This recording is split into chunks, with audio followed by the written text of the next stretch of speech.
O Salmo 88, irmãos, é um salmo difícil de pregar, bem difícil.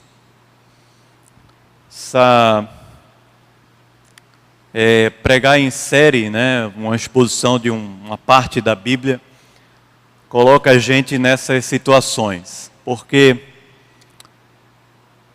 é um salmo que ele não tem final feliz. E já começa por aí a coisa estranha. Porque geralmente um lamento, como é o caso aqui do Salmo 88, ele começa com uma lamentação e um clamor, e no final tem o mais, o porém, tem aqui a transformação, alguma coisa nova acontece e a vida tem um final feliz. Mas o Salmo 88 não. Eu vou ler aqui, a gente vai ler esse salmo e você vai ver que ele é um salmo bem pesado e ele não tem um final feliz. Vamos ler, depois nós oramos e continuamos aqui essa introdução. Cântico, salmo dos filhos de Corá, ao mestre de canto, para ser cantado com cítara. Salmo didático de Remã, Esraíta. Ó Senhor, Deus da minha salvação, dia e noite clamo a Ti. Dia e noite clamo diante de Ti. Vocês podem ler os versículos pares?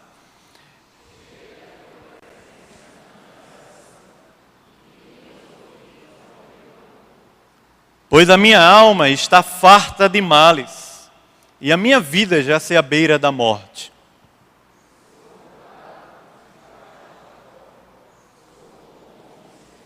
Pode melhorar essa leitura aí. Tem gente em casa ouvindo pelo YouTube, e eles querem ouvir também. Vamos lá, versículo 5. Atirado entre os mortos como os feridos de morte, que jazem na sepultura, dos quais já não te lembras, são desamparados de tuas mãos.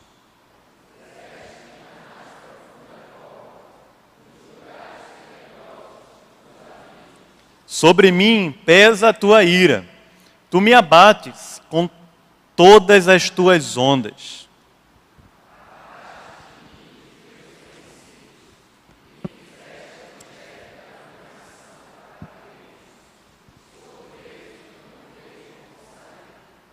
Os meus olhos desfalecem de aflição. Dia após dia venho clamando a Ti, Senhor, e Te levanto as minhas mãos.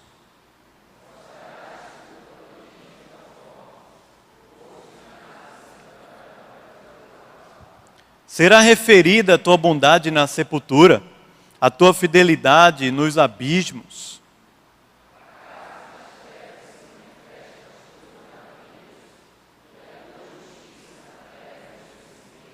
Mas eu, Senhor, clamo a Ti por socorro.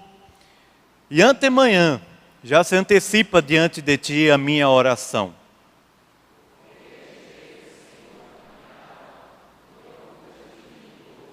Ando aflito e prestes a expirar desde moço. Sob o peso dos Teus terrores estou desorientado.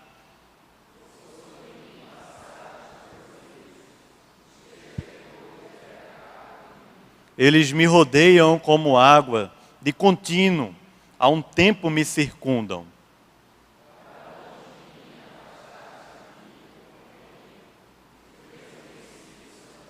Amém. Amém?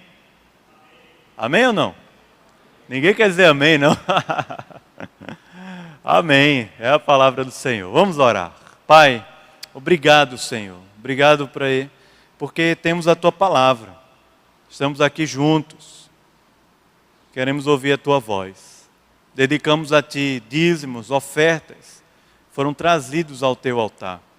Deus, nos abençoa para que sejamos fiéis na administração de recursos que o Senhor tem colocado em nossas mãos. Desde o dinheiro aos bens, às tarefas, demandas. Ó Deus, nos abençoa, guarda o nosso coração. Cuida, Senhor, da nossa vida, da nossa família. em nome de Jesus. Amém. Como eu estava falando no início, na introdução, esse salmo é um lamento, uma lamentação, e essa é a única lamentação, o único salmo que não termina com um final feliz. Esse é o salmo mais difícil, talvez, dos 150 salmos. Esse salmo aqui seja o mais difícil da gente estudar. Nós estamos conversando aqui nos cultos da noite, já há um bom tempo, sobre os salmos dos filhos de Coré, ou Corá, como eu já falei. Eu fui acostumado a dizer Coré, alguns foram acostumados a dizer Corá. Mas temos estudado aqui o que está mais ou menos organizado entre os salmos 42 a 49, como também o 84, 85, 87 e 88. Hoje é o último dia dessa série. Se o Senhor permitir, na semana que vem o pastor Ricardo Barbosa vai estar pregando aqui. E se o Senhor permitir também, na outra semana a gente começa uma nova série aqui nos cultos da noite. Temos pregado na maioria desses salmos e hoje é o último, é justamente o Salmo 88, como a gente leu aqui. Não tem um final feliz. É difícil ler histórias que não têm um final feliz. Assistir a um filme ou a um seriado que não tenha um final feliz. Tem se publicado de uns anos para cá esse tipo de história e de narrativa, de situações que vão descrevendo para a gente, através das telas, da arte aí, visual, a problemáticas sociais ou situações familiares, em que na nossa expectativa, quando assistimos a essa narrativa, é que no final tudo vai se resolver, como muitas das novelas que nós já assistimos.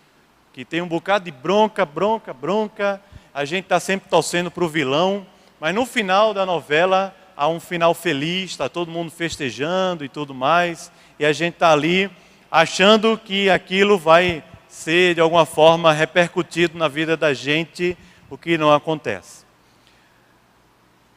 Essa semana, quando desembocou essa situação, né, dos combustíveis, eu fui muito incrédulo. Na verdade, eu pensei o seguinte: vai resolver, daqui para domingo resolve. Eu estava com 2 ou 3 pontos de gasolina no meu carro e não tinha passar no posto e estava uma fila quilométrica. Eu não estava com condições de ficar ali esperando 1 hora, 2, tive N situações. E eu disse, mas daqui para domingo resolve, eu vou poder abastecer meu carro. E estou aqui hoje dizendo assim, meu carro está lá em casa, parado, na reserva, não tem combustível. E eu não sei quando a gente vai colocar combustível no carro. Nós não sabemos. É difícil uma situação assim. Nós que somos brasileiros, temos muita esperança, muito otimismo. Achamos sempre que as coisas vão se resolver. Vai se dar jeito nas coisas. Só que muitas situações na vida da gente, elas não se resolvem. Não tem jeito. Esse salmista dos filhos de Coré, ele só aparece na Bíblia praticamente uma vez ou 2. Viveu mais ou menos na época de Davi e Salomão, finalzinho no ministério de Davi e o início ali do ministério de Salomão como rei de Israel. 1 Reis, no capítulo 4, quando está descrevendo a respeito de Salomão, se diz que Salomão tinha tanta sabedoria como esse rapaz aqui, o Emã, como também o Etã, que é do Salmo 89. 2 sábios em Israel, que nós sabemos pouco sobre eles, mas sabemos que eles escreveram esses 2 salmos aqui. Não sabemos exatamente a situação que eles estavam passando. Alguns comentaristas arriscam que eles estavam passando uma situação de enfermidade, de doença, uma situação séria. E eles arriscam isso porque há uma das palavras no título que a raiz dela no hebraico também é raiz da expressão para enfermidade. Mas não sabemos ao certo Não é assim que o texto foi traduzido para a gente, dizendo que ele fora escrito numa situação de doença terminal ou de uma enfermidade muito grave. O fato é que, independente se for uma doença, se for uma calamidade pública, uma situação social ou econômica ou política, ou um problema familiar, ou talvez um trauma que aconteceu na nossa história, o fato é que algumas coisas na vida da gente, nós vamos orar,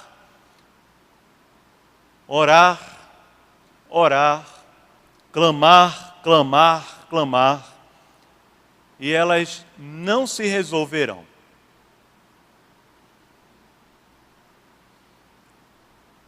Muitos não alcançarão cura, muitos problemas familiares não serão resolvidos, muitas lacunas no meu temperamento não será resolvida por Deus, para que eu viva melhor aqui na terra. Muitas situações. O apóstolo Paulo descreveu uma em 2 Coríntios, capítulo 12, que a gente não sabe também o que era. Ele diz que era um espinho, aonde? Na carne. E lembra o que ele diz lá? Ele diz que clamou ao Senhor 3 vezes e o Senhor não tirou. A resposta que Deus deu a Paulo, qual foi? Você lembra? A minha o quê? Graça te basta, porque o poder se aperfeiçoa na fraqueza. Não sabemos o que Paulo estava passando. Alguns também arriscam uma série de situações. Não sabemos o que o salmista está passando aqui, mas o fato é que esse lamento, ele começa ruim e termina ruim. Qual a lição de Deus para a vida da gente, através desse salmo aqui? Ou qual o caminho de Deus, a vontade de Deus em colocar um salmo desse para a gente estudar na Bíblia? Tenho certeza que o Salmo 23, Salmo 84, como nós trabalhamos aqui, tantos outros salmos que os próprios Salmos 42 e 43, que são uma grande lamentação também, mas terminam com a declaração de fé, de confiança, de alguém que está dizendo a própria alma para esperar em Deus, porque a salvação de Deus virá. Esse salmo começa dizendo que ele clama a Deus de dia, de noite, por diversas situações, e termina o salmo dizendo que a ele não resta mais nada, porque nem os amigos sobraram para caminhar perto dele na hora do sofrimento. Nem os amigos estão por perto. Eu não sei se tem alguém aqui hoje que está vivendo uma situação de sofrimento desse nível aqui. Eu não sei. Uma situação de sofrimento pesada, daquelas que você vai dormir e acorda pensando. Parece que a coisa não se resolve, não é simples, ela é complexa demais. Talvez a grande maioria não esteja vivendo esse tipo de situação aqui, e pode hoje à noite olhar para o Salmo e dizer assim, isso não tem nada a ver comigo. Mas a gente também pode ter uma atitude diferente, quando lendo a palavra, lendo esse Salmo, formamos e preparamos o nosso coração para o dia mau. Porque se tem uma coisa que chega na vida de todos os cristãos, é o dia mau, é a dificuldade. A Bíblia não nos apresenta esse tipo de evangelho da prosperidade, que promete para as pessoas um bocado de benefícios em troca disso ou daquilo outro. A Bíblia ela é tão realista que deixou para nós o Salmo 88, para dizer justamente que houve pessoas, muita gente na Bíblia, no passado, que viveu diversas situações difíceis e complicadas, e puderam orar, clamar a Deus. Alguns obtiveram milagres, alguns obtiveram ali curas, alguns foram agraciados por Deus, mas outros também oraram e clamaram a Deus e não conseguiram concluir o seu salmo, a sua música, a sua poesia, contando uma história diferente, apenas a mesma história. Ela começa com um tom e termina com o mesmo tom. Começa num ritmo e termina nesse mesmo ritmo. Parece uma coisa meio melancólica, pesada. Tão pesada que muitos, quando terminaram aqui de ler o Salmo, não tiveram nem coragem de dizer amém. E é amém, que é a palavra de Deus para a vida da gente. Aí veja, por favor, como é que o Salmo está organizado. Em primeiro lugar, esse sábio de Israel, ele clama, dizendo que clama ao Deus da salvação. A mesma expressão que Jonas vai usar lá no ventre do peixe. Deus da minha salvação. Ele diz: ó Senhor, Deus da minha salvação, dia e noite eu clamo por Ti. A minha oração chegue à Tua presença. Senhor, por favor, inclina os ouvidos para ouvir o meu clamor. O salmista está falando de um clamor que não é uma oração do tipo essa que nós fizemos aqui. É uma oração que envolve um gemido, um grito de quem está realmente sofrendo. Está sofrendo tanto na alma, está com a alma tão perturbada que muitas vezes não consegue nem controlar a sua voz, ou controlar a posição do seu corpo, ou os gestos que faz com a mão enquanto ora. Está clamando a Deus, está gritando por Deus, pelo seu socorro, porque a situação está difícil, longe de ser resolvida, impossível aos olhos humanos de serem resolvidas. Mas o salmista, quando vai orar, ele está orando a um Deus, ao único Deus, que ele diz que é o Deus da minha salvação. Nós temos esse Deus, irmãos. Nós precisamos entender isso, que enquanto o salmista está orando e clamando e expondo a situação, ele também está expondo para nós a respeito de um Deus. Esse é um Deus que salva. Esse é o Deus que criou esse mundo inteiro, não somente deixou à mercê de si mesmo, mas criou esse mundo inteiro e se envolveu pessoalmente com a sua criação, ao ponto de enviar o seu Filho único para morrer numa cruz, para vencer o pecado, para nos salvar, para ser o Senhor da nossa vida, o nosso Salvador. Quando a gente diz que Deus é o Deus da nossa salvação, a gente está contando essa história toda, completa. Aqui, ainda pela fé, porque no Antigo Testamento essa é uma expressão que se repete. Deus que nos salva. Na expressão do Antigo Testamento, a salvação apontava para a libertação do povo de Deus lá do Egito, em um primeiro cenário. Deus, único, verdadeiro, se apresentou ao seu povo cativo, escravo no Egito, e os libertou para uma terra prometida. Em um segundo cenário, a libertação e a salvação de Deus aponta para nós aqui no Antigo Testamento que Deus salva um povo que ficou cativo numa terra estranha lá na Babilônia. E a expressão dos filhos de Coré que viveram em muitas dessas situações é que Deus dá salvação, é porque Deus também liberta o povo lá da Babilônia e os conduz de volta a Jerusalém para que a cidade de Deus se desenvolva aqui na terra. Ele continua na sua oração, versículos 3 a 5, expondo o tipo de situação que ele vivia.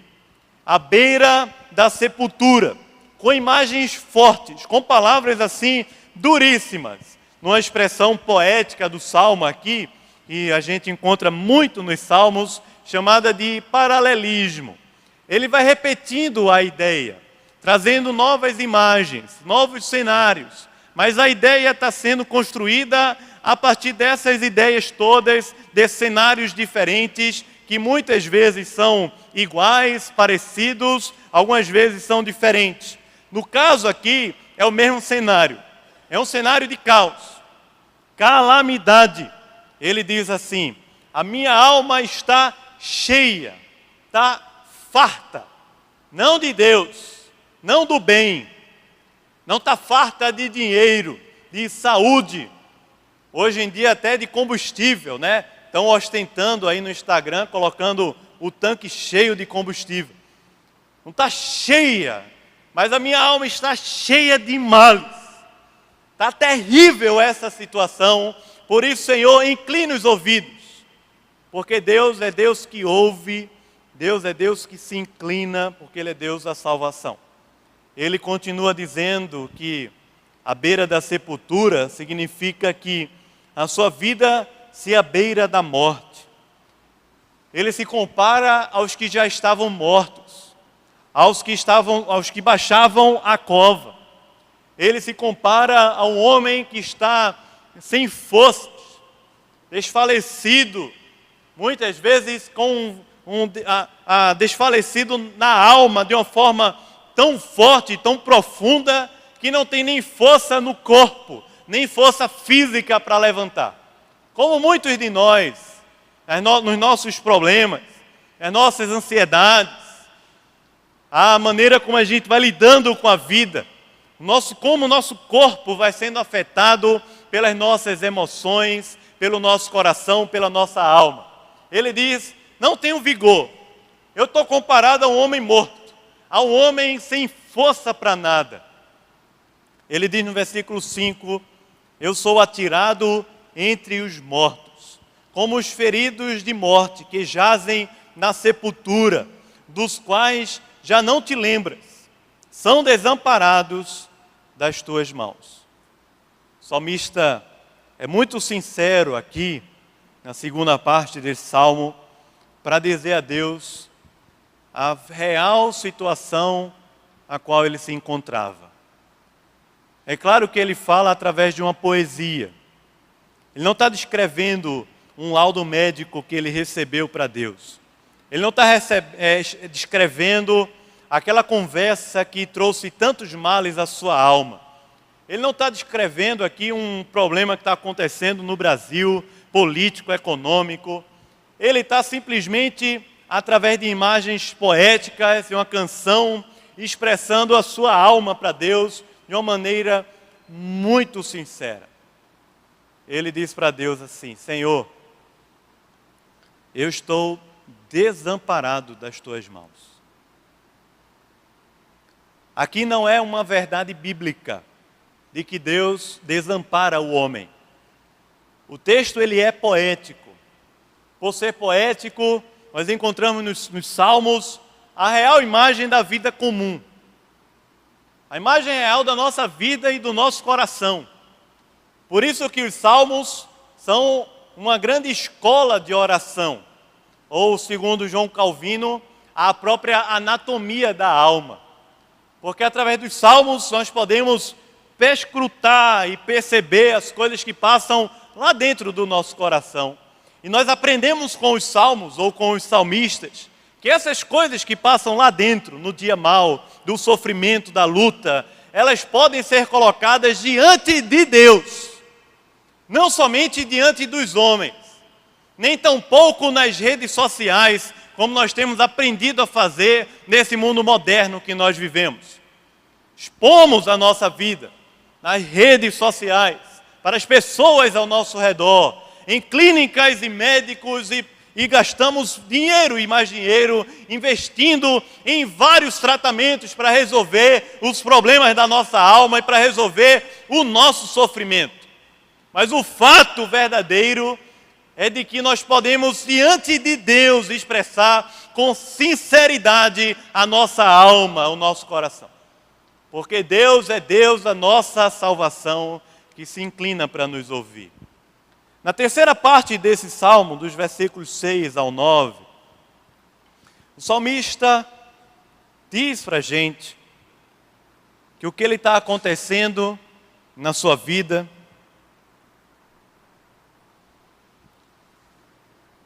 é fruto da pesada mão de Deus, da ira de Deus, que está pesando sobre ele. E esse é um tema que nós falamos pouco. Nem gostamos de pensar muito sobre a ira de Deus. Mas a ira de Deus é um tema bíblico. E é um dos seus atributos. Deus é Deus de amor, de graça, de verdade. Mas porque ama, é um Deus justo. E na sua ira, Ele muitas vezes pesa a mão sobre nós, o seu povo. Sobre a igreja. Essa é uma realidade. O salmista não está somente preso nos sentimentos do seu coração, preso nas sensações que ele tem sentido por causa do problema que ele está vivendo. Mas quando o salmista reconhece que tudo aquilo é fruto da ira de Deus, de alguma forma o salmista está olhando para Deus e reconhecendo que há um Deus atrás daquela história. Há um Deus maior do que aquela história. Há um Deus que faz com que todas as coisas cooperem para o bem. De uma maneira que muitas vezes para nós é misteriosa, mas para Deus não é. Porque para Deus tudo está muito claro. Daí, na terceira parte do Salmo, o salmista diz que tudo o que está acontecendo com ele foi Deus quem realizou. Foi Deus quem fez. Nós vivemos uma geração de muita vitimização. É só ver agora o que está acontecendo no Brasil. Ninguém foi a uma coletiva de imprensa e disse assim: a culpa é minha. Você viu isso? Alguém fez isso? A culpa do que está acontecendo é minha. Ninguém fez isso. Nós que somos o povo, não estamos ali envolvidos diretamente com a política, a economia nacional. Sabemos dizer de quem é a culpa. A culpa é de fulano ou de Beltrano, a culpa foi isso, é aquilo. Nós sabemos. Quando nós vemos um problema na nossa cidade, a primeira reação que temos é dizer: o problema disso é o prefeito, é o governador, é a política. Nós temos no nosso senso comum a ideia de que os políticos deveriam fazer o bem a todos.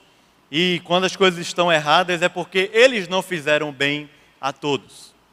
Mas a Bíblia não coloca os políticos como protagonistas da história. A Bíblia coloca o povo de Deus como protagonista da história. A Bíblia coloca o povo de Deus com autoridade para ser reino e sacerdote de Deus aqui na terra. De forma que o justo, aquele que anda com Deus, que conhece a Deus, quando está passando por uma situação difícil, ao invés de estar procurando culpados ao seu redor, ao invés de estar expressando para A ou B a sua angústia, a sua ira e o seu furor, ele olha para Deus. E mesmo quando reconhece que aquela situação é fruto da mão pesada de Deus, ele está olhando para Deus. E através daquela situação reconhecendo um dos atributos de Deus, que é do fato de que Deus é um Deus que derrama sobre nós a sua ira. Sobre os ímpios para a condenação, mas sobre os justos. Aqueles que conhecem a Deus, que são guardados pelo sangue de Jesus, para prová-los, para discipliná-los. Como Hebreus, no capítulo 12, diz para a gente, de que Deus disciplina a quem ama. E se você acha que é filho de Deus, e não está debaixo da disciplina de Deus, Hebreus diz para a gente que você é bastardo, não é filho. Porque o filho está debaixo da disciplina de Deus. A ira de Deus se revela dos céus. No caso desse sábio homem de Deus, não é para condená-lo, como é o caso dos ímpios, daqueles que não conhecem a Deus. Mas quando Deus pesa a sua mão sobre nós, é muitas vezes para tratar o nosso coração. para confrontar os ídolos no nosso coração, a confrontar a nossa incredulidade, a nossa falta de fé, de confiança em Deus, a confrontar a nossa vida de pecado, que não está às escondidas aos olhos de Deus, para confrontar a nossa alma e o nosso coração ressentido e muitas vezes amargurado por causa das situações da nossa vida. Quando o salmista diz para Deus que tudo o que ele está passando é por causa da sua ira, de certa forma, ele está reconhecendo isso. Por isso que ele diz no versículo 7, você pode olhar por favor, versículo 7 do Salmo 88, ele diz assim: sobre mim pesa o quê? A tua ira. Tu me abates com todas as tuas ondas. Foi Deus quem colocou tudo isso. Não adianta ficar se vitimizando. Todas as situações, todos os abusos, violências, mentiras, traições, todo o mal que nos aconteceu até hoje, estava debaixo da poderosa mão de Deus sobre a nossa vida. Não foi porque Deus virou o rosto e fechou os olhos, mas todos os males que nos aconteceram, até hoje estavam debaixo da providência de Deus, da mão de Deus. O Senhor pesa. Ele diz, como foi que Deus fez isso? Primeiro, apartaste de mim os meus conhecidos e me fizeste um objeto de abominação para com eles. Eu estou preso, não vejo como sair. Os meus olhos, eles de tanta aflição, eles desfalecem, porque dia e noite eu venho clamando a Ti, e a Ti eu levanto as minhas mãos. É daí que nós podemos passar para uma quarta parte desse salmo, quando a partir do versículo 9 até o versículo 12, o salmista clama a Deus. E quando clama a Deus, ele expõe para nós o Deus que ele crê. Ele diz que crê num Deus que é Deus de maravilhas. Ele diz que crê num Deus que faz prodígios. Ele diz que crê num Deus de aliança, de bondade. Aquela expressão que nós temos falado aqui nos cultos da noite, da aliança de Deus para conosco, da bondade de Deus, da benignidade de Deus para conosco.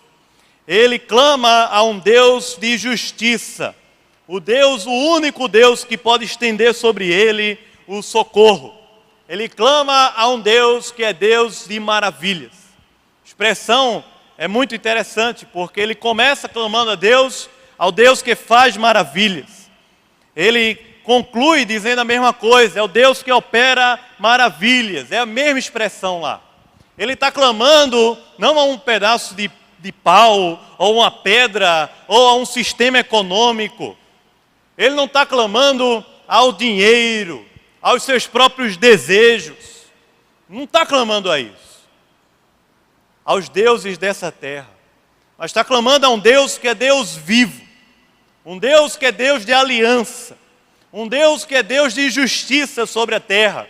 Um Deus que faz maravilhas, aquelas que Ele já fez no passado, quando abriu o mar para o povo de Deus passar a pé enxuto.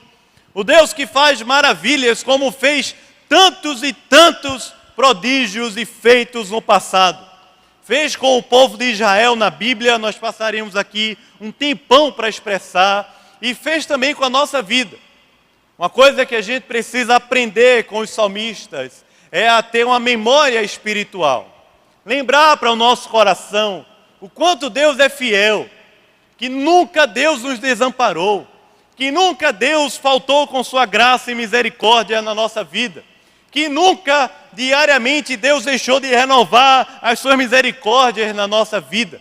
E de momentos específicos na nossa história em que Deus se revelou com prodígios, com milagres, com maravilhas. Muitas vezes. O salmista está clamando a Deus, trazendo à memória aquilo que Deus é. E está aí uma coisa que a gente precisa aprender no meio do sofrimento. Porque muitas vezes buscamos a Deus para Deus resolver o problema da gente.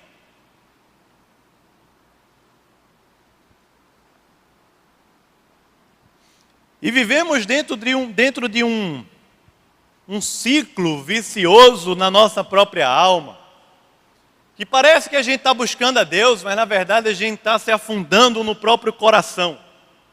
Parece que a gente está clamando a Deus, mas muitas vezes a gente está usando o sofrimento para ser querido, para ser valorizado, ou para se dar a conhecer aos prazeres e coisas que Deus não se agrada. Muitas vezes, irmãos, nós idolatramos até mesmo o sofrimento. Colocamos o nosso sofrimento no lugar de Deus. E vivemos aqui na terra mais ou menos em dois eixos, nessa perspectiva. Um primeiro eixo, aquela ideia de que eu mereço algo melhor. Eu mereço. Eu não merecia estar passando por isso. Eu mereço uma coisa muito melhor. E começa a se vitimizar. Porque eu fiz isso. Eu me dediquei tanto. Eu fiz tanto por essa igreja. Eu fiz tanto por essa pessoa. Eu fiz tanto por esse trabalho. Eu fiz tanto por esse filho. Eu mereço uma coisa melhor. E busca Deus para que Deus de alguma forma resolva o seu sofrimento. Mas não busca Deus por causa de Deus.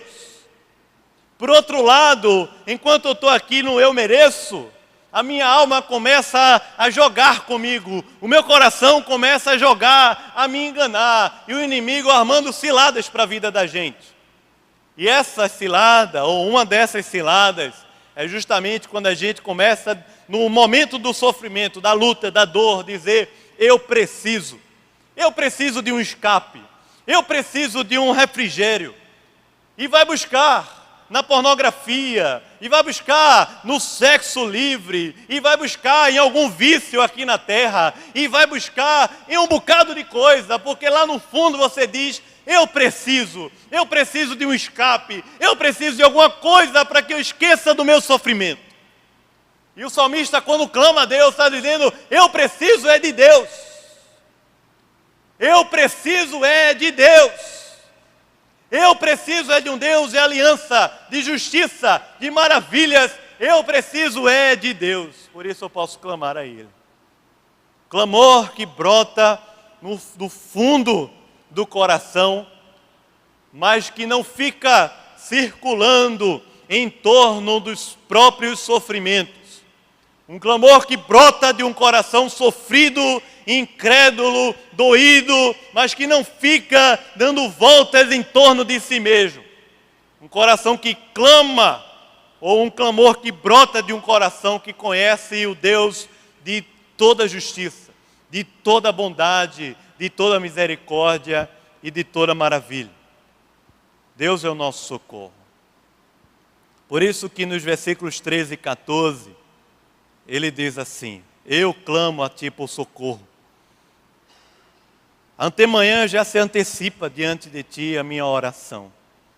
Por que rejeitas, Senhor, a minha alma e ocultas de mim o teu rosto? O salmista continua clamando. Nos introduz aqui na última parte do salmo. Quando ele clama por socorro a Deus, e ele descreve que ainda que clama, ou ainda que viva a clamar a Deus, a situação não está melhorando. Pelo contrário, a imagem que o salmista conclui a sua poesia sofrida, melancólica, talvez, da vida real mesmo, dizendo que nem os amigos restaram ao redor para consolar, ajudar, oferecer um ombro, caminhar junto. Por sobre mim passaram as tuas iras, os teus terrores deram cabo de mim. Eles me rodeiam como água, de contínuo, há um tempo me circundam. Para longe de mim afastaste, amigo, e companheiro. E os que estão ao meu redor são trevas. Irmãos, o que fazer quando nós buscamos a Deus e as coisas não melhoram? O que fazer quando o sofrimento não passa? Quando a doença não cura? Quando a situação não é transformada? Quando os amigos lhe abandonam? Quando as pessoas que você confiava lhe traíram? Quando os ídolos ao seu redor também estão lhe deixando na mão, porque são mudos, são surdos, não são como o Deus da salvação que se inclina para ouvir.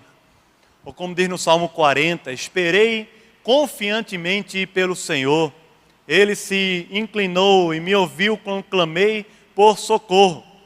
Aí no Salmo 40, é lindo, porque ele diz, Ele me tirou de um poço de perdição, de um tremedal de lama, colocou meus pés sobre uma rocha e me firmou os passos, e me pôs nos lábios um novo cântico, um hino de louvor ao nosso Deus. E diz no Salmo 40, muitos verão isso e louvarão ao nome do Senhor. Só que no Salmo 88, não diz. No Salmo 88 nós conhecemos o clamor, nós conhecemos o grito, mas não conhecemos a situação melhorando. O que fazer, irmãos? Quando o sofrimento, as dúvidas, a realidade não muda ao nosso redor. Podemos aprender com o salmista, esse sábio chamado Emã. Aprender a confiar, porque Deus é Deus da nossa salvação. E a salvação já aconteceu em Cristo. E ela pode ser algo presente em nós através do Espírito. Mas apesar disso, mesmo ela sendo uma coisa presente, ela é também uma coisa futura. Por isso que a nossa esperança em Cristo, no Deus da nossa salvação, não está somente em que Deus resolva a minha vida aqui na terra, mas está também de que os sofrimentos do presente não se comparam com a glória do porvir. Paulo fala isso em Romanos capítulo 8. No mesmo capítulo, quando ele diz que todas as coisas cooperam para o bem daqueles que amam a Deus e que são chamados segundo o seu propósito. E no mesmo capítulo que ele diz que nada poderá nos separar do amor de Deus que está em Cristo Jesus. Nem a morte, nem a vida, nem anjos, nem principados, nem nada. E ele descreve ali diversas situações da nossa vida real, mas nada pode separar. Nós podemos, como o salmista, ao invés de nos vitimizar, conhecermos um Deus ou uma face de Deus que não é tão apresentável para o nosso mundo moderno. A face de um Deus que também pesa a mão. A face de um Deus que também disciplina. A face de um Deus que não está ali moldado, agindo conforme a minha vontade, para o meu agrado. A face de um Deus que age como Ele quer, da maneira como Ele quer, no tempo em que Ele quer. E para a glória dele somente. Mas que nenhum bem sonega aos que o amam. Nenhum bem. Nós podemos aprender a clamar a um Deus que é Deus de justiça, graça, misericórdia. E o salmista clama porque Ele é socorro. É um Deus que não desampara. Por isso que, naqueles dias que você fecha a porta do seu quarto e diz assim, eu vou orar até a situação melhorar, e a situação não melhora. Ou você fecha a porta e diz assim, eu vou orar até o meu coração mudar e eu não estiver mais sentindo esse peso, essa angústia, e a situação não melhora. E você faz um jejum durante 40 dias, para que a situação mude e melhore, e a situação não melhora. E você vai na reunião de oração todo dia, clamando a Deus de uma maneira forte mesmo, e a situação não melhora. Ainda nesse tempo, nós podemos continuar caminhando pela fé, confiando que Deus é o Deus da nossa salvação. Ele é socorro bem presente na tribulação. Abacuque, quando fala sobre viver pela fé, ele diz que ainda que a figueira não floresça, ainda que não haja fruto na vide, o produto da oliveira minta, não haja gado no curral, ainda que ele descreve ali num cenário assim terrível e muita calamidade, ainda que não tenha nada para o mantimento na minha casa, confiarei em Deus, louvarei ao Senhor. E ainda diz assim: me alegrarei, exulto no Deus da minha salvação. Porque não atentamos ao que vemos, mas vivemos pelo que nós não vemos. Em dias quando faltar a luz na vida da gente e ao nosso redor for apenas trevas, nós podemos continuar caminhando confiante, dependente de Deus na nossa vida. Porque andamos pela fé e andamos com Deus que nunca nos desampara, que é Deus presente, que é o nosso socorro, é o nosso amigo. Nenhum bem sonega aos que andam retamente. Talvez o bem do sofrimento que Paulo fala em Romanos, a gente nunca venha conhecer. Todas as coisas cooperam para o bem. Talvez você nunca venha a conhecer esse bem. Mas nós temos um bem maior, que é Deus. Deus é o nosso bem maior. Maior do que qualquer bênção, qualquer milagre, qualquer cura, qualquer coisa resolvida. Deus é o nosso bem maior. E por isso o Salmo 88 clama ao Deus de toda bondade, graça, amor, benignidade para com a nossa vida. Vamos orar, puder baixar a sua cabeça.